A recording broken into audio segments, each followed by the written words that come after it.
안녕하세요. 새로운 한 주가 시작되는 월요일입니다. 주말은 잘 보내셨는지요? 항상 월요일이 되면은 여러분과 같이 사주하루 맞추기 동영상으로 대면을 하게 됩니다. 85번째 시간이고요. 자, 이번 주도 이 전주에 내드린 문제부터 풀어드리고 이번 주 새로운 문제를 내드리는 이런 순서로 진행해 보겠습니다. 먼저 이 전주에 내드린 문제 풀어드리도록 하겠습니다. 자, 이 사주가 이 전주에 여러분한테 내드렸던 문제가 되겠죠. 갑오년, 무진월, 개사일, 무오시에 태어나신 남자분이십니다. 자, 문제는 뭐였죠? 첫 번째 문제는 이 사주 정격인가요? 특수격인가요?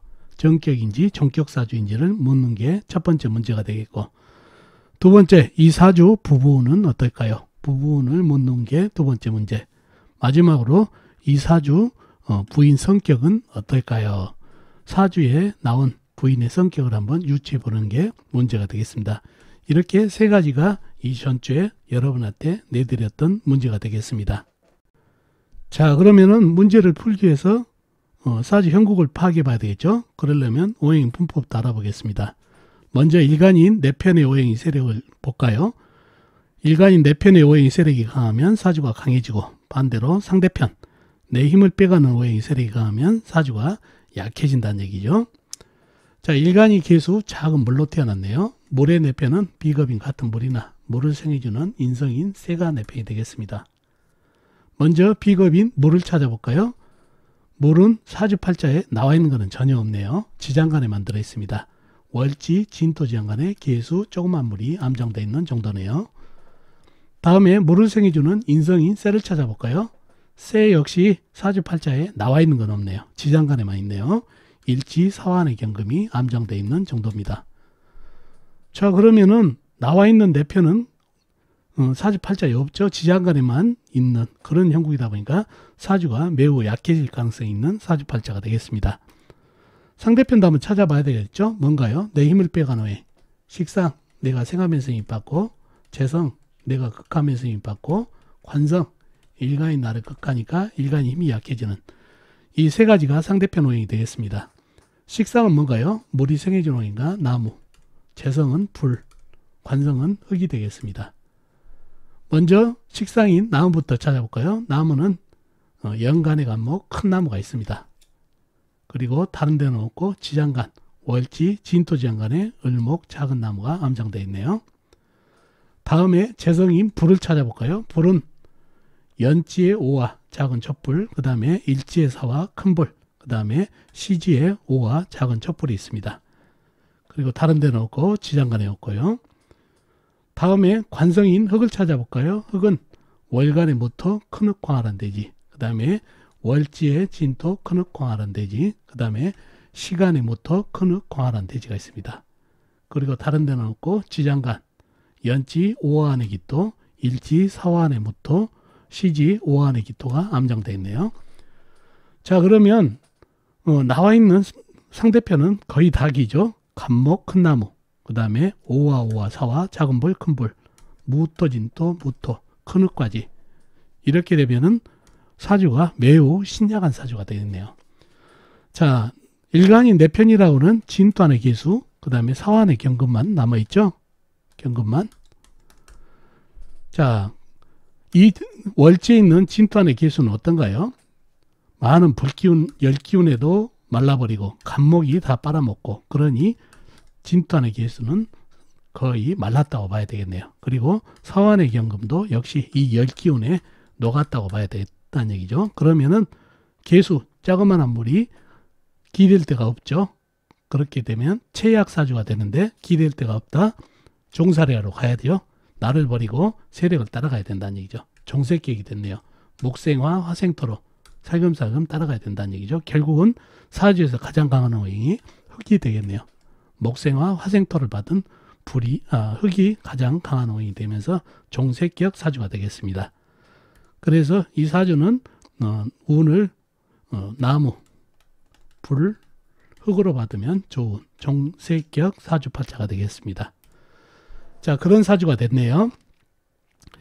자, 먼저 첫 번째 문제는 이 사주가 일반격인지 종격인지 물었죠. 그래서 이 개수가 본인이 물로 살 수가 없어서 세력을 따라가는 그런 종색격 사주, 종격 사주가 됐네요. 이 무게 합판은 이루어지지가 않습니다. 왜 그러죠?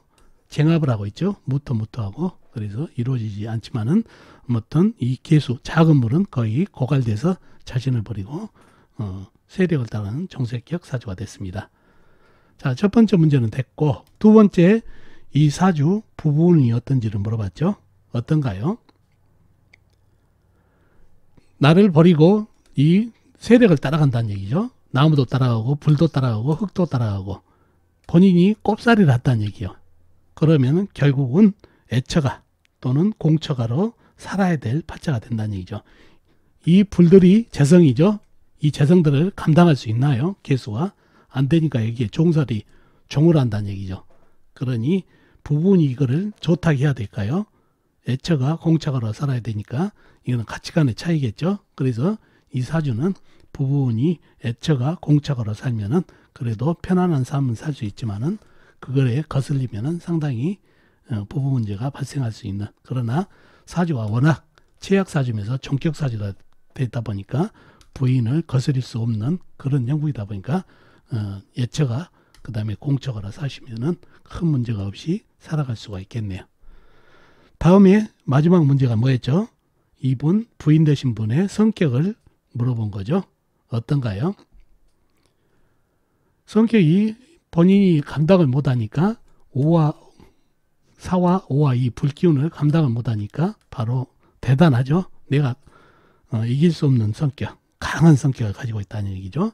즉 악처주의도 해야 되고 성격이 아주 강한, 나를 눌러버릴 수 있는 강한 성격의 부인이 되는 그런 사주팔자가 되겠습니다. 그래서 이 종격, 나를 버리고 다른 세력을 따라가는 사주들, 나를 버린다는 것은 결국 나의 주체성이 없다는 얘기죠. 그러니 다른 세력들에게 꼽을 살아야 되기 때문에 다른 세력에게 아부를 해야 된다는 얘기예요. 예? 바로 식상한테도 아부해야 되고 불한테도, 재성한테도 아부해야 되고 관성에게도 아부, 나를 내 몸을 맡겨야 되기 때문에 여기를 거스릴 수가 없다는 얘기예요. 그래서 내가 내 마음대로 휘두른 게 아니라 결혼을 할 때도 내가 부인을 선택한 게 아니라 부인에게 선택돼서 결혼하는 그런 형국입니다.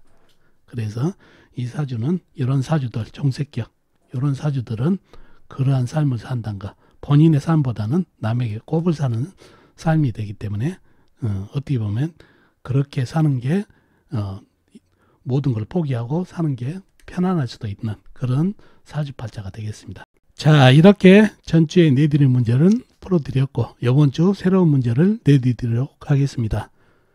이 사주팔자인데요. 을유년, 을유월, 정묘일, 병오시에 태어나신 분 사주입니다.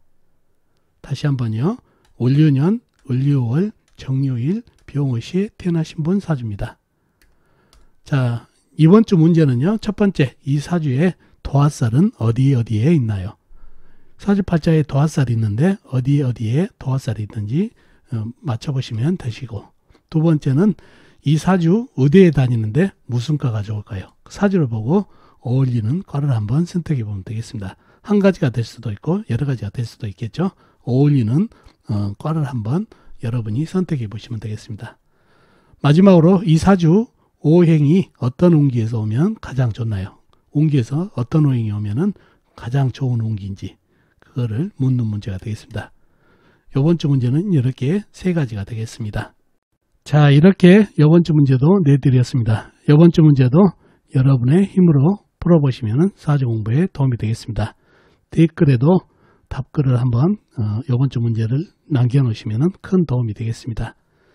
자, 어떻습니까? 이번 주 사주풀이 도움이 되셨나요? 도움이 되셨으면 좋겠습니다. 다음 시간에 뵙도록 하겠습니다. 안녕히 계세요.